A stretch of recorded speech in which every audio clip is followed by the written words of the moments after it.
to New Skill Saturday. This week we're going to be focusing on needle felting, the art of creating sculptures out of wool and a special felting needle. So recently we had a needle felting craft kit that was super popular and it went by very quickly.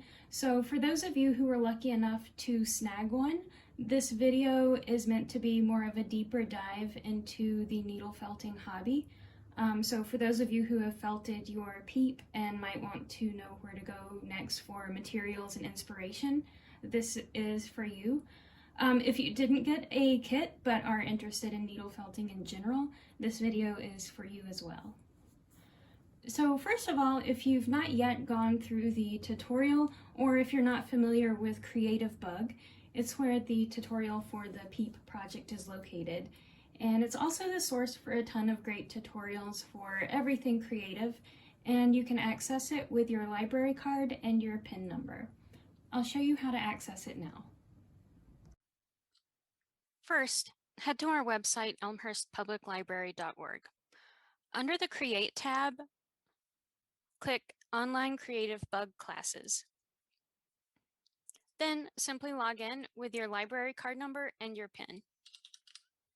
You should be able to type in needle felted peeps in the search bar.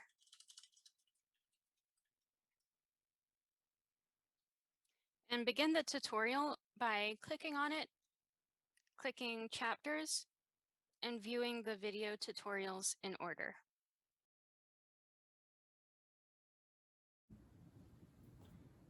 Like many people, I picked up a lot of hobbies over the past year, but one of my favorites has been needle felting. It's not as popular of a hobby as knitting or embroidery, and it's also a relatively young craft without as many resources. So I found it a bit confusing to start out, but I'd love to share the things that I've learned over the past year with anyone that's interested.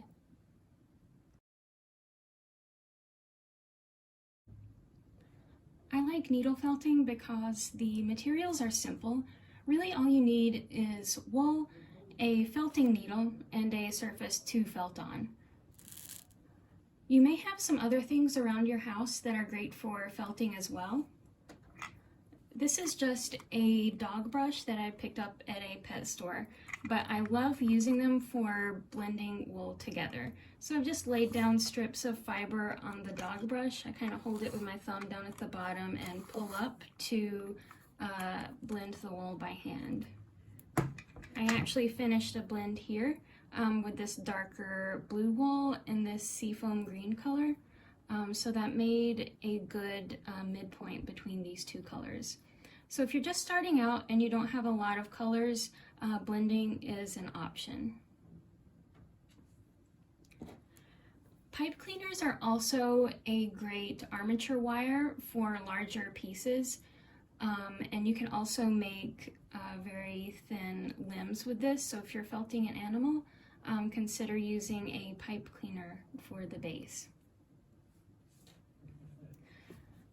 Sewing pins can help temporarily hold different pieces of a project together or help you position ears or limbs if you're felting an animal. If you stay tuned for my tutorial after this, we're going to be using sewing pins a lot to help position the wings and beak on this bird. You can attach small doll eyes to your creations. I've used some doll eyes for this guy here. And it's also helpful to have this tool called an awl, A-W-L. If you poke a hole in your creation, you can actually take one of these eyes and just screw it right into the felt. You actually don't need that much glue at all to keep it in place. These snippers are great for defuzzing the outside of your work. So if you have a creation where you have a lot of little flyaways and you want to get rid of them, you can just kind of go over it very lightly with your snippers, and that will give it a cleaner look. This is a multi-tool. You can unscrew this and add up to 8 different needles in here. So if I wanted to go a bit faster when I'm felting, that is an option as well. This is in most beginner felting kits. If you get materials from an outside source like Living Felt or Serafina Fiber Arts. I actually don't prefer to use these myself because I like the dexterity of just working with a single needle, but it is an option, and I know a lot of people love these, so I wanted to go over that. And finally, I know we have a great polymer clay community here, and I've definitely made my own polymer clay details for an animal. This guy's nose and his teeth are made out of clay. So for those really, really small details that you'd have trouble achieving with just felt, like teeth, polymer clay is an option.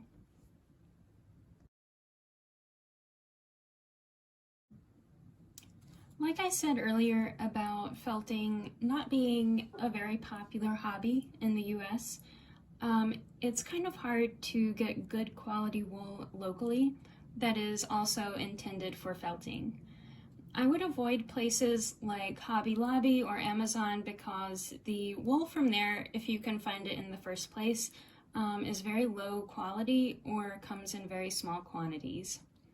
I have been able to find kits at Hello Tokyo. It's a store in Niles with Japanese imports if you're ever in that area. So this was the first felting project that I ever bought. It's just a cat with a strawberry. And it came with all these materials in shown here over on the left. So you've got your felt or your wool, your needle, the plastic eyes, and for the keychain part, it had some hardware for that as well. It also came with some instructions in English and Japanese. I also order materials from online retailers such as Serafina Fiber Arts and Living Felt. So they're both good US-based distributors, and their products are made with needle felting in mind. When you're shopping for wool, starting out I would focus on 2 keywords, top coat and core wool.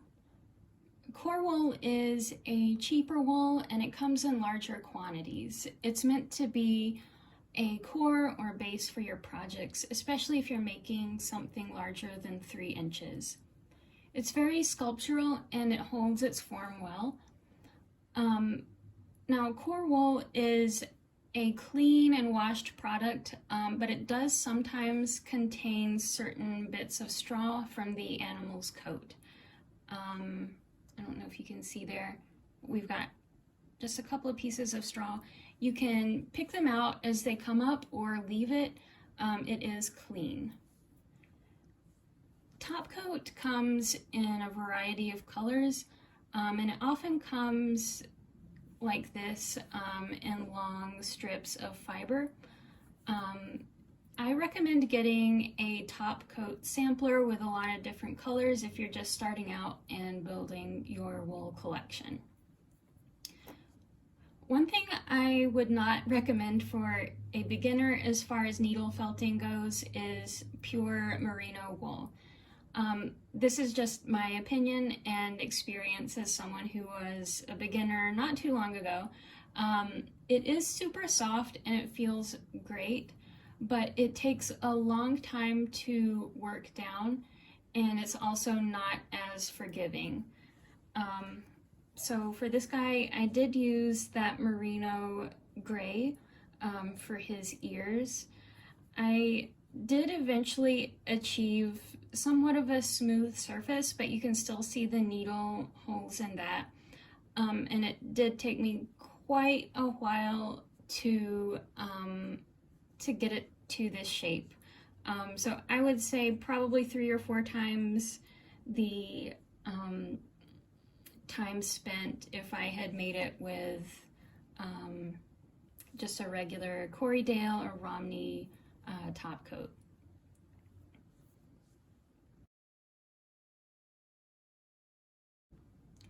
All right, here's some miscellaneous tips and tricks I've picked up over the last year. First of all, I've mentioned this before, but if you're making a bigger project, bigger than 3 inches, start with core wool. Get your shape down before you go over it with the colored top coat and your details. This will save you a lot of time because the core wool tends to work up faster than the nice top coat, and you'll also save money as well since you're using the cheaper core wool and then putting your nicer wool on top. I've also gone over this before, but blending wool with dog brushes. You really don't need to buy the expensive hand carders for wool, especially if you're just starting out. I like to add small strips of the wool to my dog brush and just pull it by hand like this to blend the colors together. Another use for these dog brushes, if you have some wool yarn, 100% wool yarn, you can actually brush it out with one of these and felt with it. It might take some time to brush that yarn out, but it is a possibility. If you are making your own designs and you're not following a tutorial, think in terms of shapes and kind of do a rough sketch before you start. You'll see this a bit later on if you join me for the Bluebird tutorial, but I've just kind of planned out what I want to do here and broken it down into very simple shapes. And finally, my favorite tip, you cannot permanently mess up a felted piece. You can always add more wool to an area or even cut it away. This wolf that I did here, it was my first larger project, and when I was putting it together, I accidentally made his front leg and his hind leg very, very close together. It looked very awkward. So I was like, how am I gonna fix this? So I actually cut this entire piece in half before I added the details on. And I added some core wool, about an inch of core wool right here. And you would never know because you cannot permanently mess up. So work with core wool first, get your shape down, and don't give up on your projects even if they look funny or completely wrong. You can always fix them. Once you're satisfied with the shape of a piece and you feel like you're nearly done with it, switching to a smaller needle and spending some time going over the surface of it evenly will really help to firm it up and tame the flyaway fibers. Like I said earlier, you can also use a pair of snippers to go over the surface of your project and trim away some of the fuzz.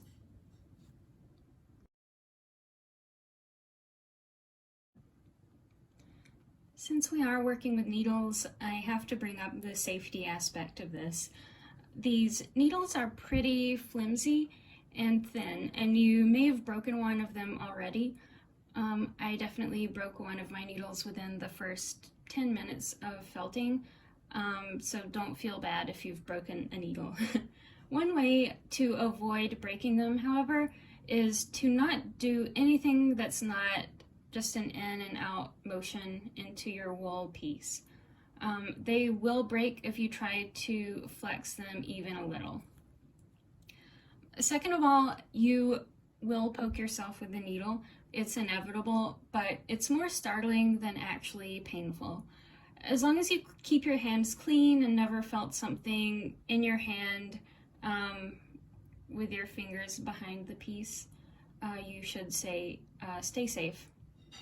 Consider getting one of these leather thimbles like this if you are really concerned with hurting your fingers. And also be sure to store your needles stabbed into your felting surface all the time. They're very hard to see if you just leave it out on a desk like that, and you wouldn't want to hurt yourself or another person accidentally. And finally, cats and dogs love wool.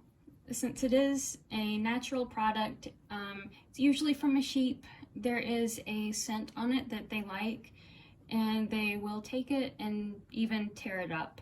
I've seen a lot of torn up felted pieces from someone whose cat or dog got a hold of it. So from personal experience as well, it's difficult to retrieve loose wool from a stubborn cat's mouth.